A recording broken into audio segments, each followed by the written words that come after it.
오늘은 미가 3장 말씀입니다. 오늘도 주시는 말씀의 은혜가 우리 안에 넘치기를 원합니다.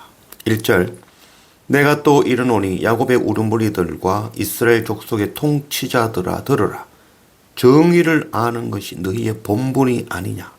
그러나 너희가 선을 미워하고 악을 기뻐하여 내 백성의 가죽을 벗기고 그 뼈에서 살을 뜯어 그들의 살을 먹으며 그 가죽을 벗기며 그 뼈를 꺾어 다지기를 냄비와 속 가운데에 담고 고기처럼 하는도다. 이 성경 말씀 가운데 이렇게 험하고 무서운 말로 기록된 말씀은 아마 없는 것 같습니다. 이스라엘 우두머리들과 각 족속의 통치자들이 하나님의 정의를 아는 것이 본분임에도 불구하고 그러나 그들은 하나님의 정의를 버리고 오히려 악을 기뻐하여 백성의 가죽을 벗기고 살을 뜯고 그 뼈를 삶아 하나도 남김없이 빼앗았다는 것입니다. 정의는 단 하나도 남지 않았다는 것이죠.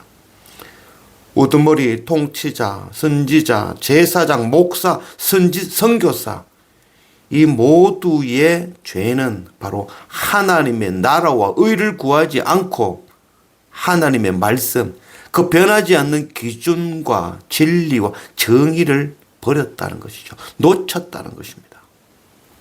하나님의 정의가 아니라 자신의 생각을 기준으로 정의로 삼고 하나님의 세계관이 아니라 세상의 가치관이 기준이 되었기 때문인 것입니다. 바로 오늘 우리의 이야기입니다. 5절 내 백성을 유혹하는 선지자들은 이에 물 것이 있으면 평강을 외치나 그 입에 무엇을 채워주지 아니하는 자에게는 전쟁을 준비하는도다. 이런 선지자에 대하여 여호와께서 이르시되 그러므로 너희가 밤을 만나리니 이상을 보지 못할 것이요 어둠을 만나리니 점치지 못하리라 하셨나니 이 선지자 위에는 해가 졌어 낮이 캄캄할 것이라.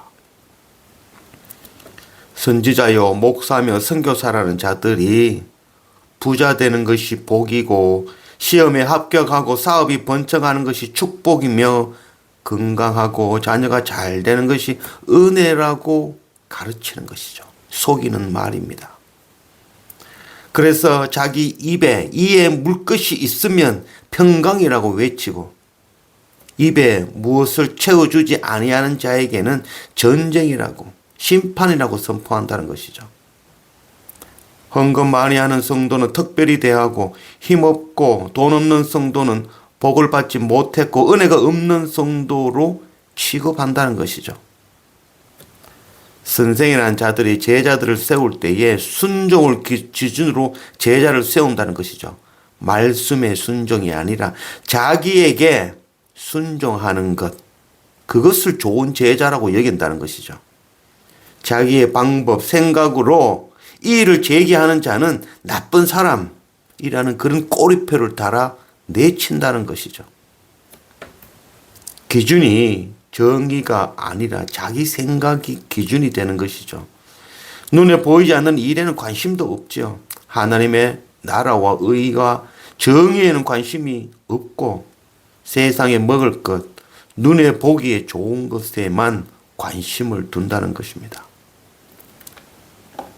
이런 거짓을 가르치는 점쟁이 같은 목사와 돈을 따르는 선교사는 해가 져서 낮이 캄캄할 것이라고 말씀하고 있습니다. 그래서 마지막 그날 주님 오시는 날 깜깜한 어두운 데서 슬피 우는 그 수치를 당하게 될 것입니다. 8절 오직 나는 여호와의 영으로 말미암아 능력과 정의와 용기로 충만해져서 야곱의 허물과 이스라엘의 죄를 그들에게 보이리라. 오직 나는 이 미가의 이 고백이 여호수아의 고백같이 들리죠. 여호수아 24장 15절 만일 여호와를 섬기는 것이 너희에게 좋지 않게 보이거든 너희 조상들이 강저 쪽에서 섬기던 신들이든지 또는 너희가 거주하는 땅에 있는 아모리 족속의 신들이든지 너희가 섬길 자를 오늘 택하라. 오직 나와 내 집은 여호와를 섬기겠노라 하니. 오직 나와 내 집은 여호와를 섬기겠노라. 여호와의 영으로 충만한 바로 여호수아의 고백이며, 오늘 마지막 이 말씀 하나님의 능력, 그 능력과 정의와 용기를 기준으로 삼는 바로 미가의 고백입니다. 누가 뭐라 해도 하나님 말씀의 기준하에 살겠다는 그 다짐, 기준이 하나님의 말씀이며 하나님의 정의, 의가 기준이 되어진다면 그 누구도 그를 흔들 수 없을 것입니다. 12절, 이러므로 너희로 말미암아 시온은 갈아엎은 밭이 되고 예루살렘은 무더기가 되고 성전에 사는 수풀의 높은 곳이 되리라.